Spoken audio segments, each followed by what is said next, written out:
So we're going to continue to explore the science of the art of pharmacotherapy, focusing in this lecture on the Pharmacotherapy Alliance, involvement of the patient in their own treatment, taking it seriously, their own treatment preferences, and also thinking about the ways that we communicate with our patients.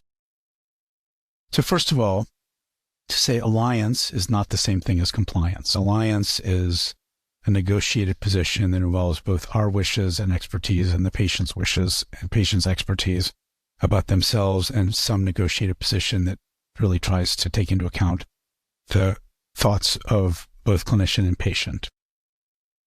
Alliance, as I'm suggesting, is directly correlated with treatment response.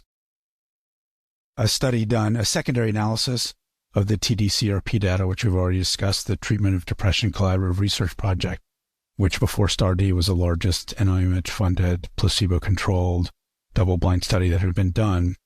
Kropnik et al. Did a secondary analysis of that data, looking through the lens of the alliance, because they had obtained alliance measures in that study. And alliance, first of all, their experimental hypothesis was that alliance would be probably highly important in psychodynamic treatments, modestly important in CBT, and marginally important in pharmacotherapy. But it turned out that alliance was an equally powerful factor in pharmacotherapy as in psychotherapy, and that alliance was actually a stronger determinant of treatment outcome than was drug condition. In that study, and you probably know where I'm headed, the patients who got the active antidepressant and had a strong alliance with their doctor had the best outcomes. The patients who got the placebo and had a poor alliance with their doctor tended to have the worst responses.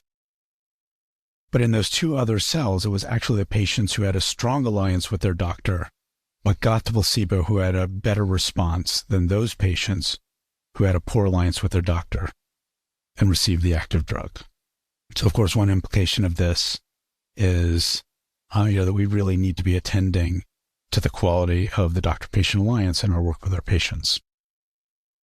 Now, to just talk about some of the elements of an effective pharmacotherapeutic alliance, there's warmth and presence, autonomy support, agreement about targets, respect for treatment preferences, shared decision-making, and good communication.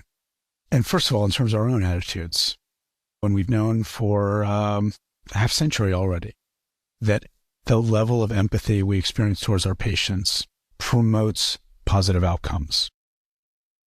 We know that our investment in the patient and their symptomatic improvement also influences treatment outcomes in a positive direction, as do our attitudes towards drug therapy. If we have a very optimistic attitudes about drug therapy, patients who are treatment naive tend to have positive responses. For patients who have already had multiple medication trials and have had inadequate responses, those patients actually do not like it when doctors are overly optimistic, according to a study by Prieb. And that optimism leads to a disconnect between doctor and patient rather than promoting positive outcomes. The value of warm human engagement cannot be underestimated. And an interesting study by Cruz in 2013 looked at the tone of voice and positive affectivity in the voice. So basically, they put a camera in an intake clinic for a mental health clinic and then had raters just rate the tone of voice of the intake person. And there were a number of different intake people. And it turns out, and that is something you can get fairly high inter rate of reliability on, so you can kind of tell if somebody has a warm voice or not.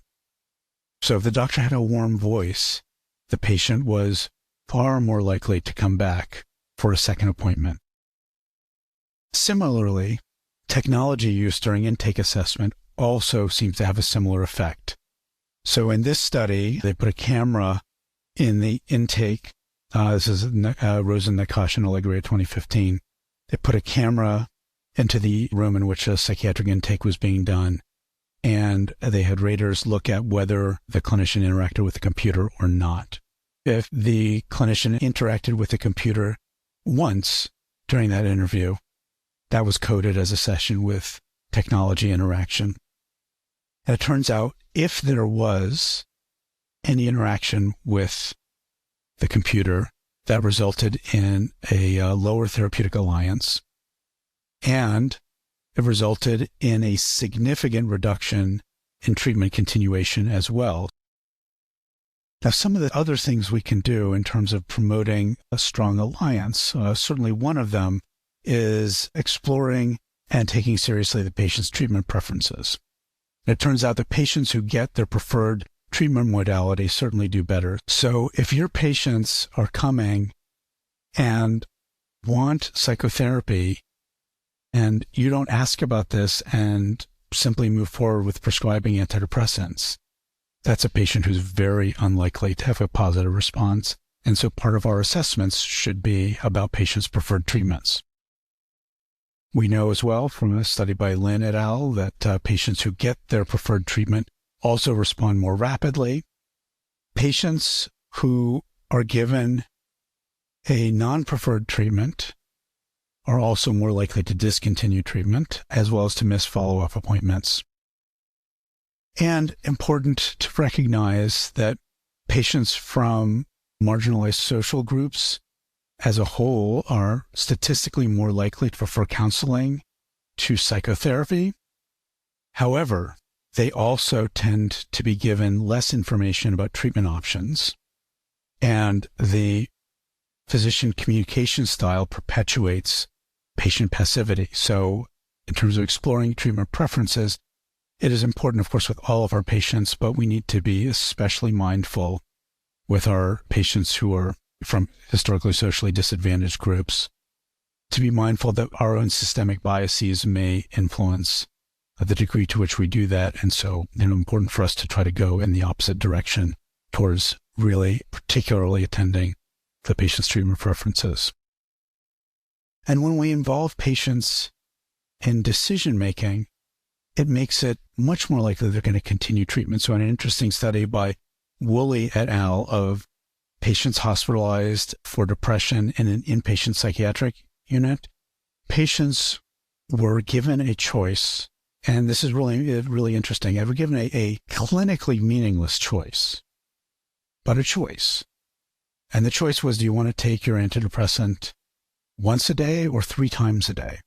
And just that increased the likelihood that patients were going to continue treatment after discharge almost 2.5-fold. And this has not just short-term implications, but also long-term implications, because studies also suggest that when we involve patients in decision-making, they are likely to have not just short-term improved outcomes, but improved outcomes when measured 18 months out from the initial decision of initially giving them a role in deciding their own treatment. When we talk to our patients, that also seems to enhance outcomes and is an important part of the doctor-patient alliance. So we should be mindful of communicating in a clear way that includes the response pattern, what the patient can expect, when they can expect it, how long they should take their medications, and what they might expect across time. And also, the evidence is complicated around how much we tell our patients about side effects, because when we tell our patients about side effects, they're more likely actually to have those side effects.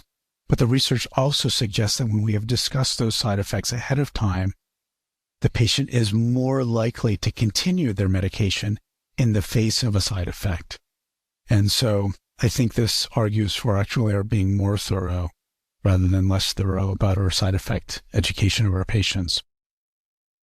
So to recap, farmacotherapeutic alliance appears to exert at times a greater effect on treatment outcomes than the actual medications prescribed, and this seems to be particularly clear in the treatment of depression. The prescriber can improve outcomes by attending to evidence-based factors known to enhance the alliance, and warmth, empathy, and respect for treatment preferences while involving patients in medical decision-making all contributes to better outcomes.